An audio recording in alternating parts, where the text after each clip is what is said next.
皆さんこんにちは。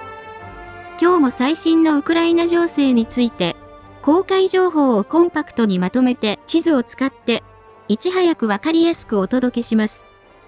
よろしくお願いします。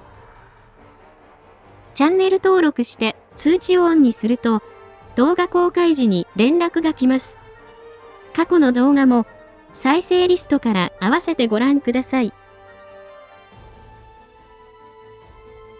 ウクライナ情勢。ロシアがキーウに侵攻してから1151日になりました。まずは全般的な事柄です。先ほど公表されたウクライナ軍の参謀本部の最新の発表によると、ロシア軍の損失は兵士1180名、戦車14両、装甲戦闘車9両、砲70門、多連装ロケット1両、防空システム3機、ドローン111機、巡航ミサイル3発、その他車両208両、となっています。ロシア軍は、ハルキウの住宅地域にイスカンデル弾道ミサイル3発で攻撃し、少なくとも市民1人死亡、98人が負傷し、アパート21棟、住宅40戸、学校、保育所4カ所が被害を受け、ハルキウ市長は、弾道ミサイルには殺傷効果を高めるためのクラスター弾頭が使用されたとしています。戦線全体では、143回の地上戦の報告があり、ロシア軍は、春夏攻勢をザポリージャ、ドネツク北部で本格的に開始したと考えられます。戦況図と並んでよく見られているウクライナとロシア情勢のニュースコーナーです。YouTube のチャプター機能で必要なところを見ることもできます。1番目。アメリカのルビオ国務長官は、NATO の事務総長との会談後、ウクライナ和平の道筋が近い将来見えてこなければ、アメリカは和平の仲介から撤退すると述べ、数日以内にトランプ大統領が判断することになりました。ロシアは、停戦期間が終了したとして、ウクライナのエネルギー施設への攻撃を開始していますが、記事では、アメリカの横槍から解放される可能性がある一方、トランプ大統領が停戦の失敗をすべてウクライナのせいにするだろうとの観測があり、昨日の鉱物協定の覚書を締結した翌日の発表なだけに、アメリカはウクライナを罠にかけ、ハゲタカのように金銭的利益だけを得ようとしているとの指摘があります。2番目。人手不足と言われるロシアですが、管理職は役立たずとされ、大幅に過剰となっていることが明らかになりました。求人検索サービスのデータによると、管理職の求職者が自分の経歴を求人サイトに掲載した件数は、昨年より 31% 増加しました。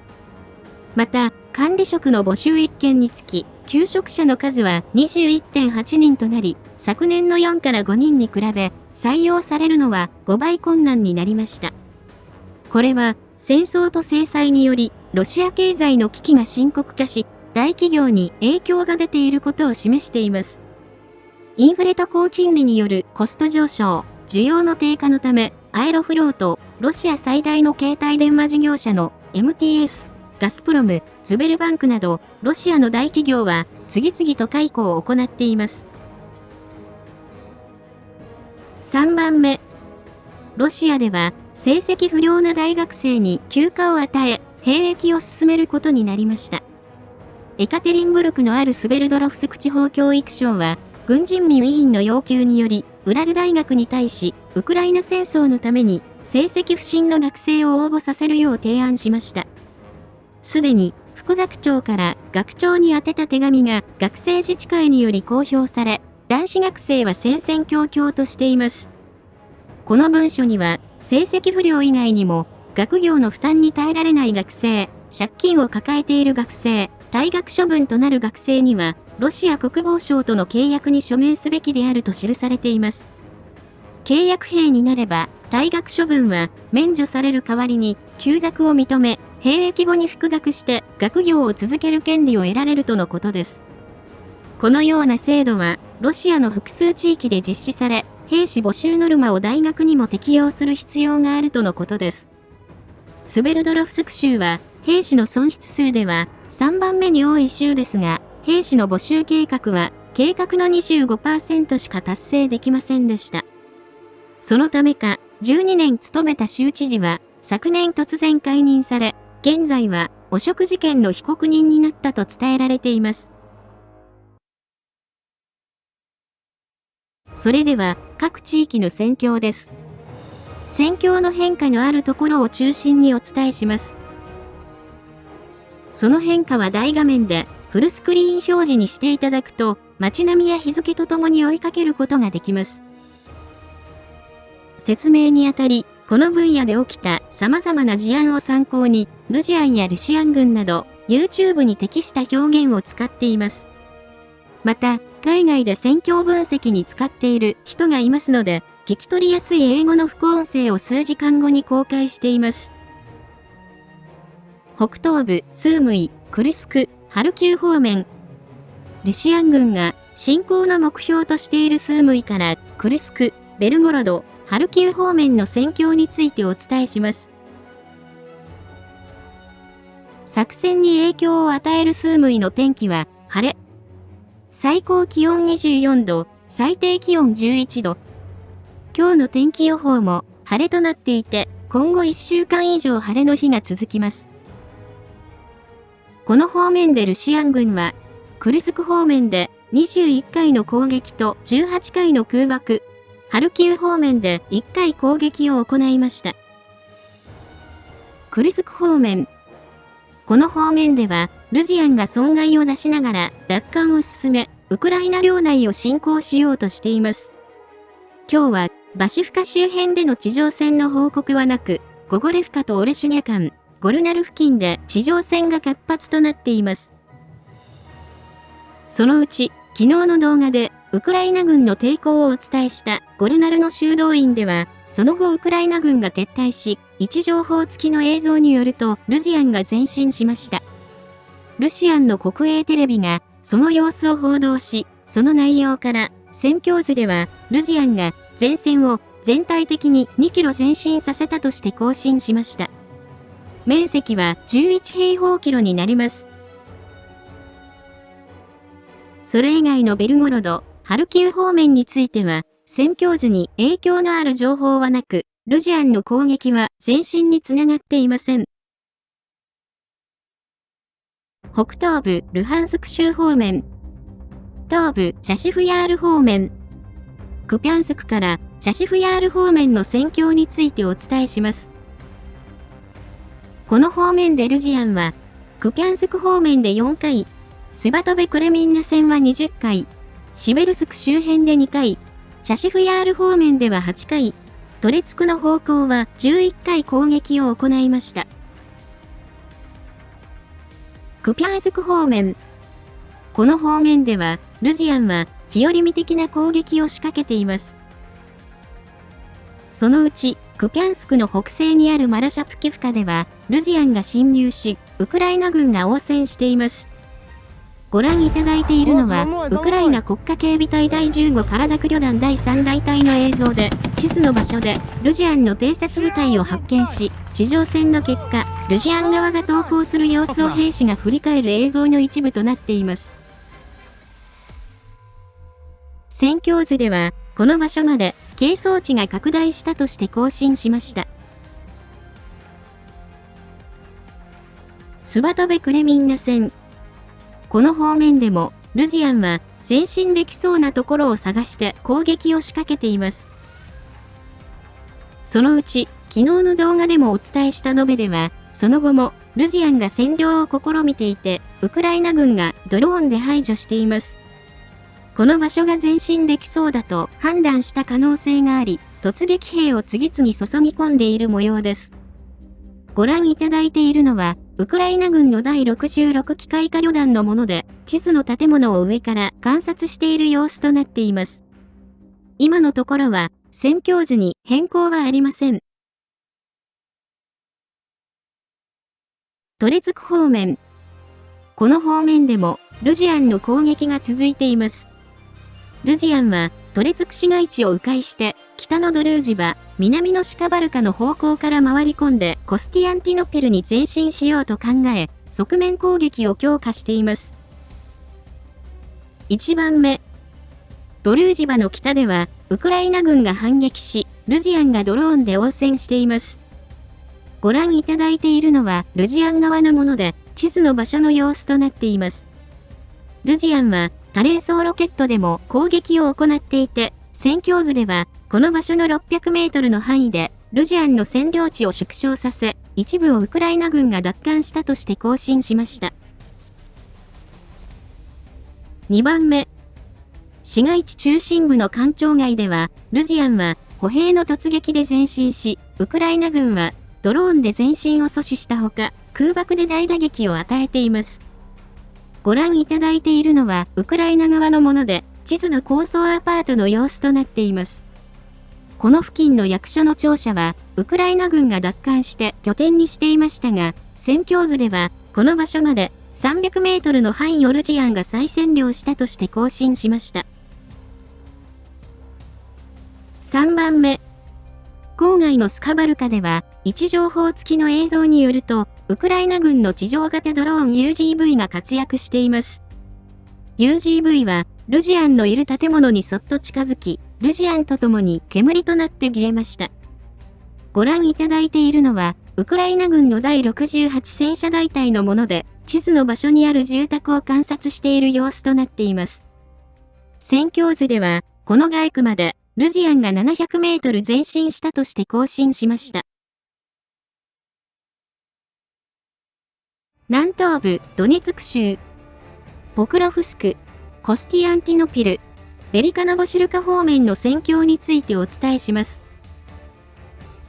この方面でルジアンは、ポクロフスク方面では64回、コスティアンティノピル、ベリカノボシルカ方面で9回攻撃を行いました。ポクロフスク方面。この方面では、双方が攻撃を行い、市街地では、ルジアンの前進が、すぐにウクライナ軍によって覆され、ルジアンのポクロフスク攻略は苦戦しています。1番目。そのうち、西側正面のウスペニフカでは、ウクライナ軍の参謀本部は、ルシアン軍の空爆と砲撃を報告していることから、集落の北側は、ウクライナ軍が奪還したとして更新しました。2番目。場所は不明ですが、ウクライナ陸軍は、ルシアン軍の BM27 ウーラガン多連装ミサイルシステム MLRS を、ハイマース多連装ロケットシステムで破壊したと報告し、映像では、ウーラガンが一発だけミサイルを発射したものの、ハイマースから発射した GMLRS が数メートル離れた場所に着弾し、ウーラガンが完全に破壊され、同種の兵器でも性能の差が現れたとしています。それ以外については、戦況図に影響のある情報はなく、ルシアンの軍事ブロガーは、ウクライナ軍が頻繁に反撃を行うため、ポクロフスク方面の状況は不安定であると伝えています。コスティアンティノピル方面。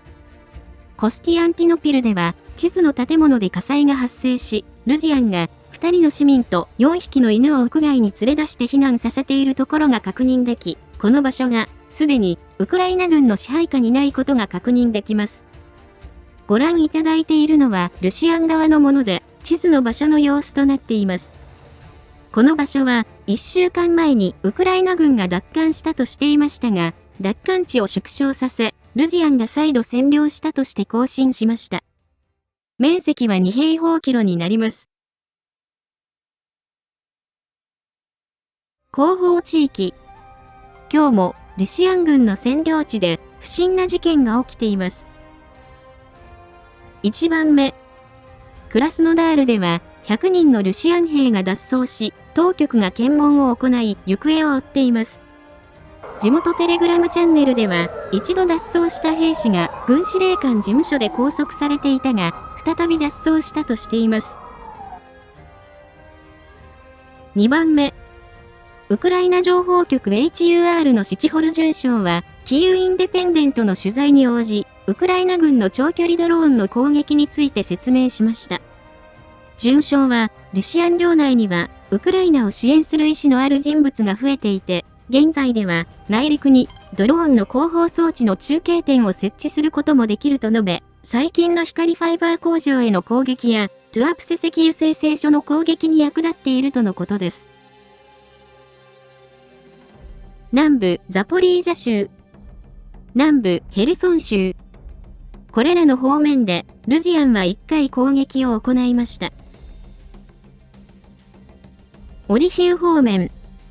昨日の動画でお伝えしたルシアン軍の大規模攻勢は完全な失敗に終わったようで、ルシアン軍は占領地を増やすことができず、今日は戦況図の変化はありませんでした。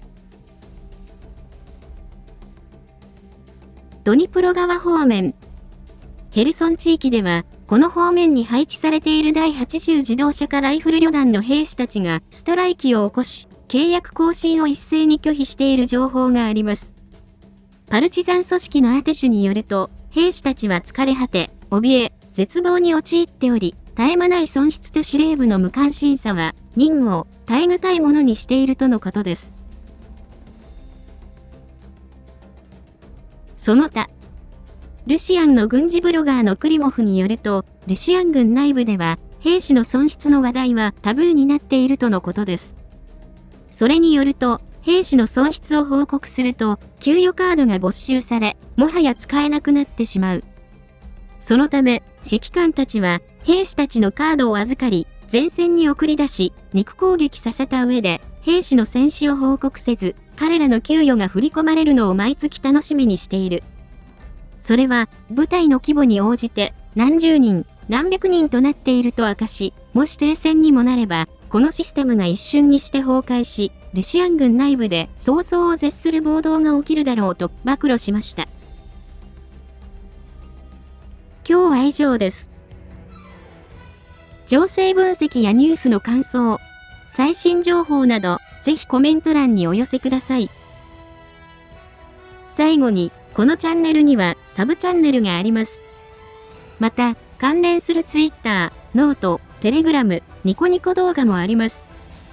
ノートでは、日々の戦況を無料で読むことができ、ニコニコ動画では、昨年8月までの戦況動画を掲載しています。